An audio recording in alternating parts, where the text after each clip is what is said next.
ଶ୍ରୀ ଶ୍ରୀ ରାଧାକୃଷ୍ଣ ଜୀଉଙ୍କ ମନ୍ଦିର ପ୍ରତିଷ୍ଠା ଏବଂ ଦ୍ୱାବିଂଶତମ ଅଷ୍ଟପହର ନାମଯଜ୍ଞ ଉପଲକ୍ଷେ କଳସ ଯାତ୍ରା ଅନୁଷ୍ଠିତ।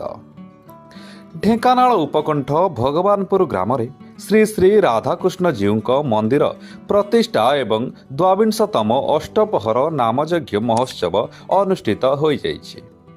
ଏହି ଉପଲକ୍ଷେ ଅଦ୍ୟ ସ୍ଥାନୀୟ କମଗରା ଘାଟରୁ ପୂଜାର୍ଚ୍ଚନା କରାଯାଇ 200ରୁ ଉର୍ଦ୍ଧ୍ୱ ମହିଳା ଓ ପୁରୁଷ ସଂକୀର୍ତ୍ତନ ଓ ଗୌଡ଼ବାଡ଼ି ଖେଳ ଦ୍ୱାରା ଏକ ବିରାଟ ଶୋଭାଯାତ୍ରାରେ ସହର ପରିକ୍ରମା କରି ମନ୍ଦିର ପରିସରରେ ପହଞ୍ଚିଥିଲେ। ପରେ ଅଧିବାସ ପୂଜା ଆରମ୍ଭ ହୋଇଥିଲା।